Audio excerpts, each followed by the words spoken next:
در این دنیا یکی گر گل دیگر خار است، در این دنیا یکی زور و دیگر زار است.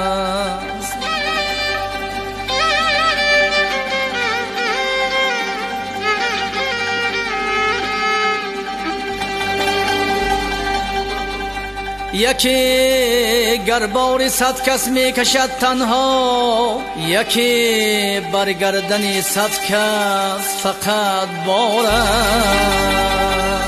یا رب چنان کن که پریشان نشوم،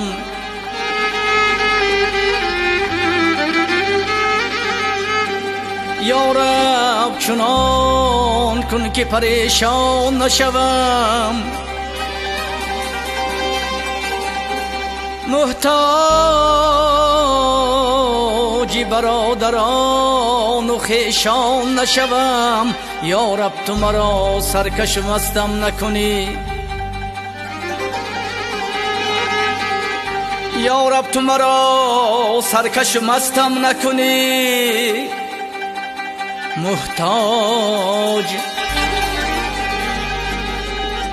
محتاج به آدمانی پستم نکنی.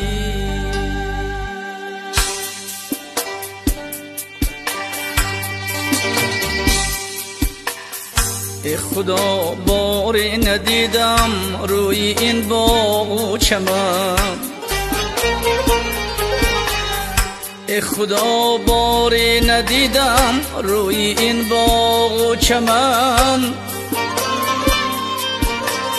تاریکستان کرده ای امرود روشن را به من، کرده ای به بهرم از دیدنی آبی روان، کرده ای به بهرم از دیدنی آبی روان. سبز و سیب برگرا باری ندیده چشم من،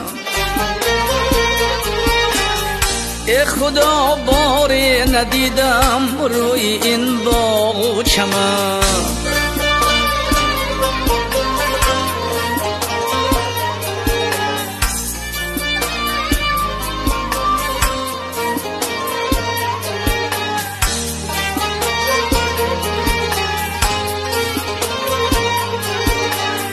ای خدا باری ندیدم من طلوعی آفتاب،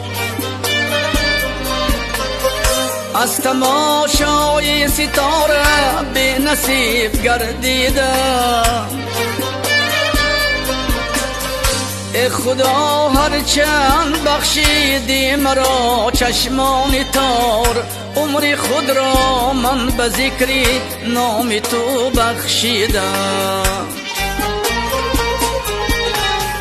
ای خدا باری ندیدم روی این باغ و چمن،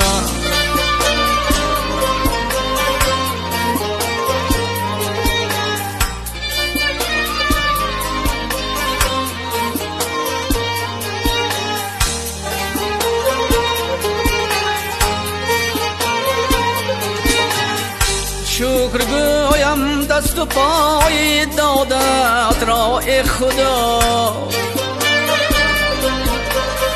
شکر گویم که بدادی عقل و ادراکی رسا،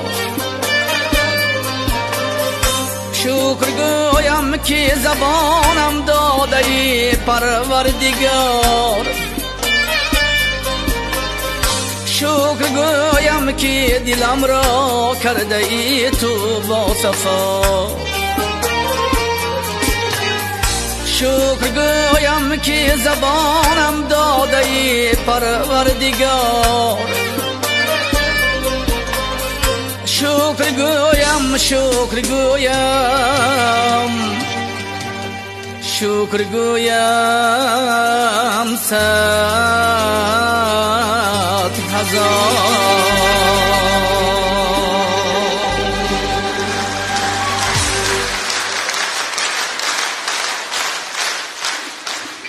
زندگی همیشه برای ما شیرین و گوارا هست. برنامه نولی سرود با رقصش من نه آنم، شعر از اسمت الله عبدالله، آهنگ یوسف خوجه قربان.